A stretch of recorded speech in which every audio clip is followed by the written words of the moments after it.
Sean, Trevor, thank you so much for joining me this morning. It's really wonderful to get to talk to you guys about Petro.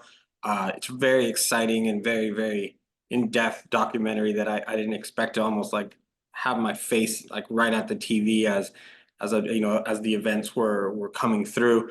What inspired you guys to follow Gustavo Petro on his journey into becoming president?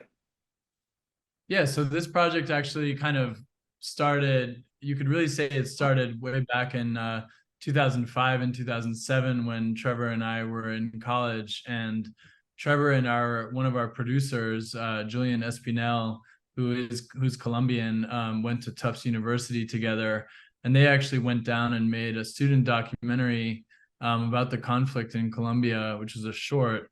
And then they wanted to do a follow-up to that and actually follow Gustavo Petro back in 2007, and asked if I would join them. And, we were all students and trying to kind of figure out our way in terms of making documentaries at the time. But, we got a camera and we went down to Colombia, and we actually accompanied Gustavo Petro in Colombia after a really tumultuous period where, as you see in the film, he had been highlighting, links between the former administration of the ex-president Alvaro Uribe and paramilitary groups who were committing atrocities in Colombia. And so he was very much threatened at that time, as he continues to be. And, we decided that it was important to document the work that he was doing back then. And so we did end up finishing that short film, and we screened it at the Overseas Press Club. And then we kind of stepped away from that subject matter for a long time and kind of kept tabs on what was happening with Petro from a distance. He became mayor of Bogota and then ran for president twice. And in 2018, he actually did pretty well. And so, when I saw some early polling in 2020 and 2021, it made it seem like he had a chance of winning the 2022 election. I called Trevor and Julian and I said, hey, I think maybe we should use this opportunity to revisit all the work we were doing together 15 years ago and see if we can kind of tell this more ambitious story about Colombia and combine it with a campaign film. So that's what we ended up doing. And, we met with Petro in September of 2021 in person at his office in the Senate building in Bogota, which I believe was the same office that he had been in many years ago. And, he said, how are you going to move? How are you going to make this film unless you live here? And I said, well, I'll just move here. So I actually moved to Colombia for a year and a half in order to make this documentary. And Trevor took a number of trips down to be on shoots with us and also, play the producing role, and is also a co-writer on the film. And so it was really a collaborative effort between a transnational team of those of us in the U.S. and then everybody in Colombia, and then a couple of crew members from Spain. This is the result of what you watched, and it was a really intense experience, but I think that it was worthwhile, and we're really proud of it.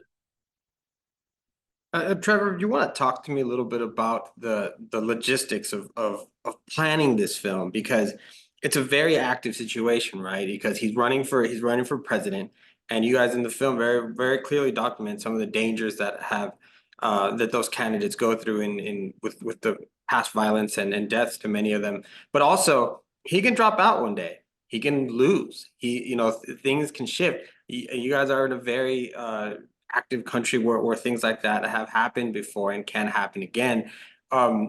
What kind of planning goes into making sure that you guys are able to have something functioning at the end of the journey?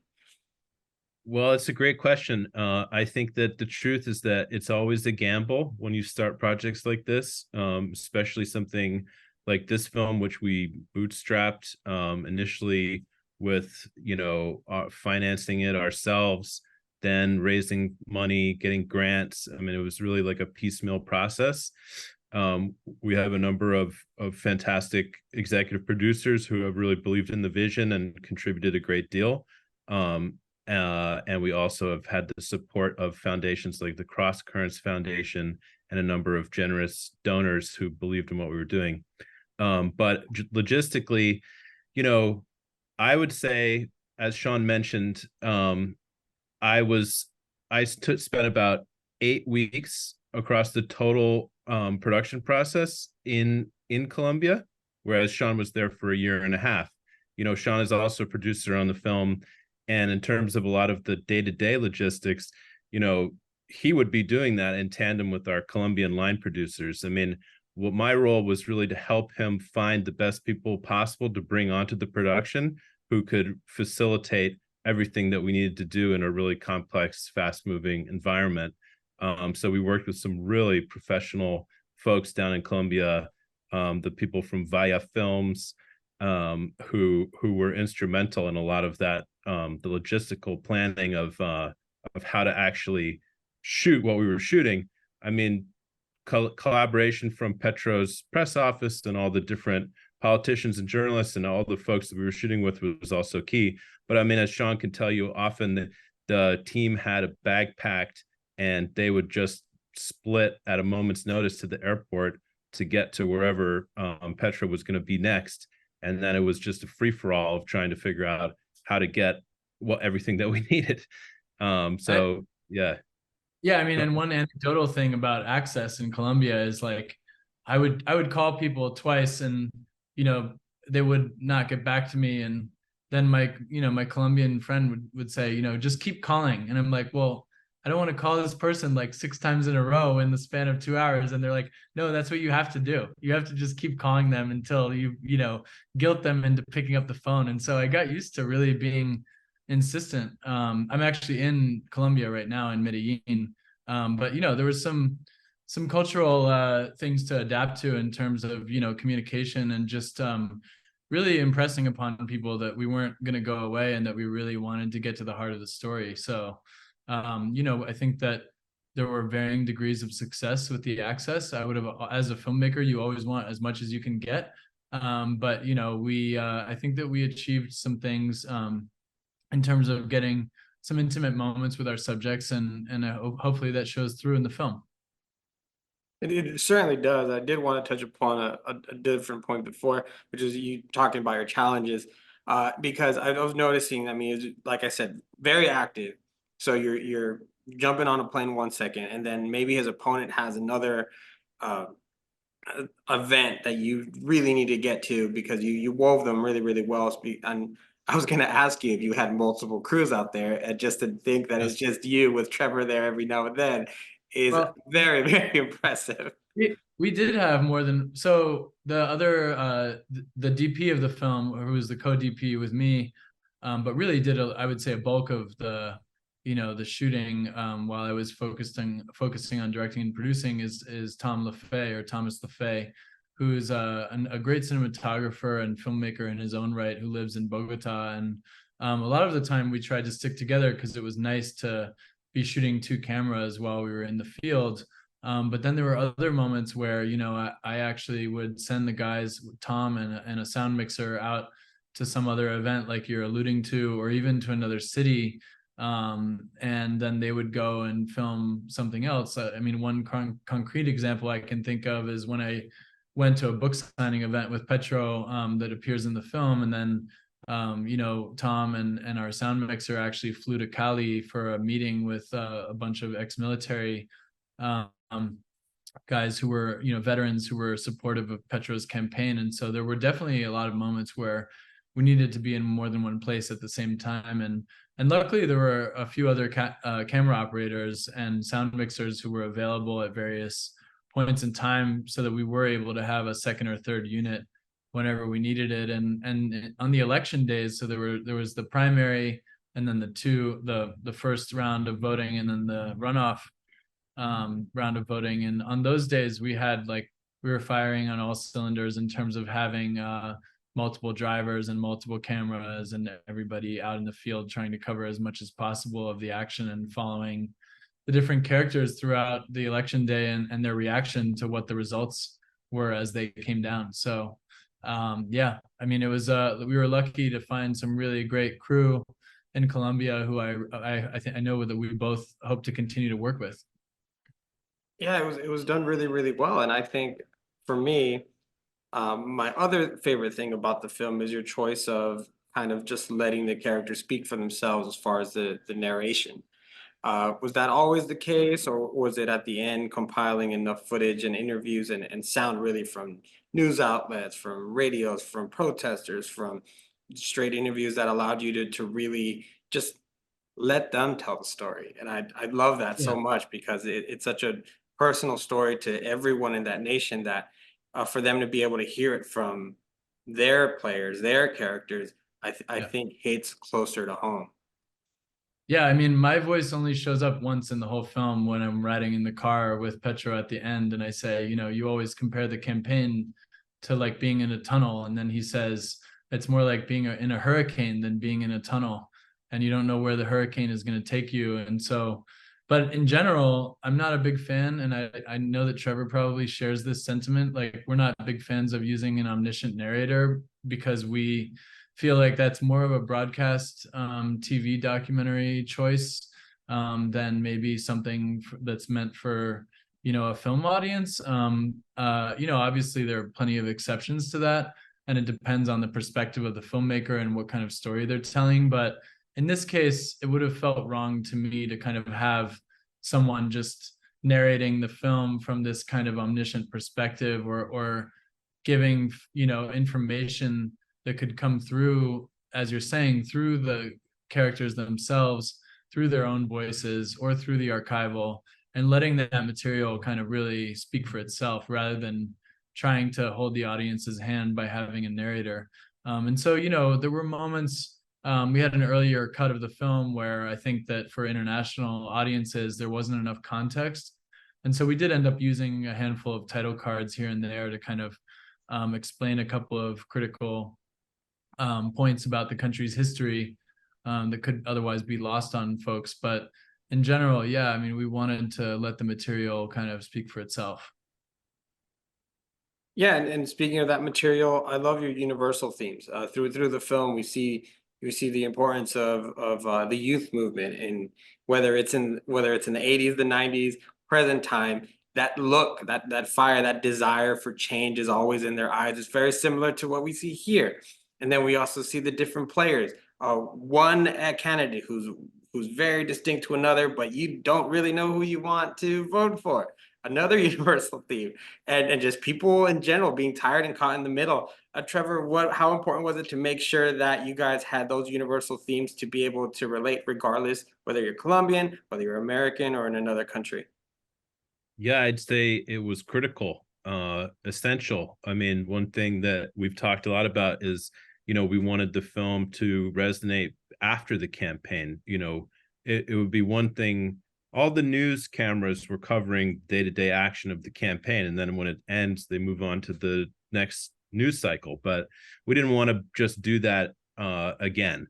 We wanted to make something that was really an election film or campaign film that was wrapped in a broader sort of excavation of the last 30 years of Colombian political history, and really set the stage and give our viewers the context to be able to understand what was at stake in this election, and then get them thinking about the universality of, you know, political polarization, the challenges of confronting authoritarianism, and just basically how different social groups and movements in a country like Colombia with so many distinct challenges came together and sort of coalesced to make a broader change, and have that be an inspiration for them in their own countries.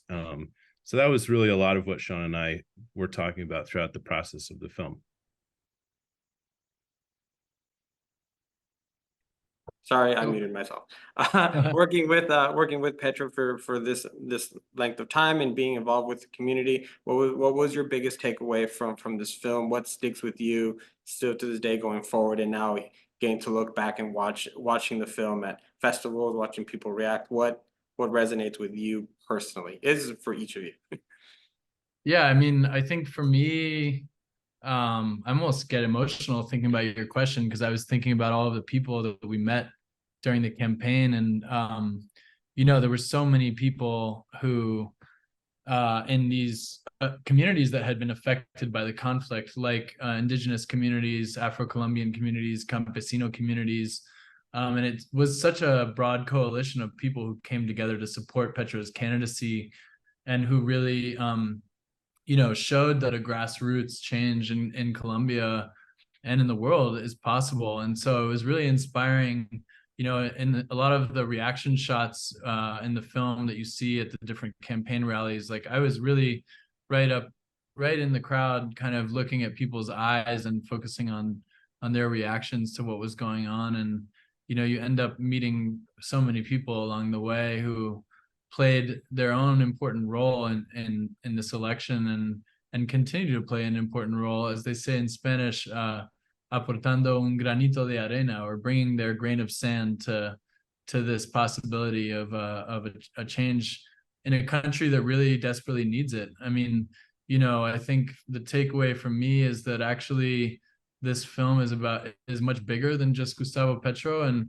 I said, a while back and during another interview, that I think that if Petro doesn't achieve what he said he was going to do, these people will continue to fight, that fight, and find somebody new to try and represent them the way that they're hoping for. So, it's really not about this one politician or one political candidate. It's more about about collective action, and about building the future together. And I think that that was one of the things that was most inspiring while making this film, was to be able to witness that firsthand, and at a moment that will never really be repeated. As the first ever progressive left-wing president and vice president elected in Colombia. And whether or not they succeed in what they're trying to do is now sort of up to them. But I'll never forget the year that we spent chasing them around the country with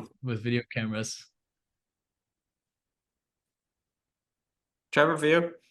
Yeah, absolutely. I mean, for me, this whole experience has been very poignant because this was really going to Colombia when I was in college for the first time with our friend and producer Julian Espinel, who introduced us to Petro originally, I think, as Sean may have mentioned, really set me on the path to wanting to become a documentary filmmaker, and wanting to learn Spanish, and wanting to spend more time in Latin America, and really being exposed to a lot of the themes that we address in the film. And I feel like, I've been looking for opportunities over the last 15 years to try to make this movie.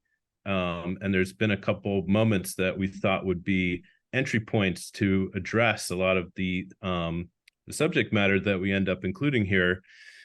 But this was the one that we succeeded in doing so through, or really like the framework that it made sense. So bringing that into the world, and having it as this vehicle to share some of the things that really have impacted and inspired me over my own life, I think has been really, really wonderful. So I'm excited to see the reaction. Yeah, it's great. I can't wait to share with some of my other Colombian friends. Heck, one of them just walked in. Actually, he's a photographer here. Very, very proud, very resilient people. And I think you can showcase that in the film, which is beautiful. The resilience, the hope of the people, and that regardless of what's happening, good or bad, they will never stop fighting for their country, what they love, their people, their homeland, and that shows through. Final question, very important question, Sean. Are you coming back to the States, or did you fall in love with the cumbia and arepas enough to just, what, I'm just gonna hunker down here? I just had arepas for breakfast this morning. So yeah, I am living between New York and Colombia. I've been spending more time back in the States, but it is hard to tear yourself away from Colombia. So who knows? We may be making more films here in the future. But I love this country, and I hope that we, as gringos, as Americans, we're pretty aware of the fact that we came in as foreigners, and and told a very Colombian story. And I just hope that, you know, we did it justice. And you know, we'll obviously see what the reaction is, but we tried our best to bring all of our journalistic ethics and all of our knowledge that we accrued from studying over the years, and tried our best to talk to as many different ideological perspectives as possible, or people with different perspectives as possible. And so, you know, ideally, you know, yeah, we keep making films in Colombia, and we keep making good films in Colombia. Yeah, of course. No doubt. La buena vida. Gentlemen, thank you so much for your time. Thank you for the film. Wonderful. I really enjoyed it. I can't wait for more people to see it. And congratulations on the success of it so far. Thanks a Yeah, lot, Manny. it's nice to Thank meet you. you both. Appreciate Likewise. it. Thank you. Appreciate your Take time. care.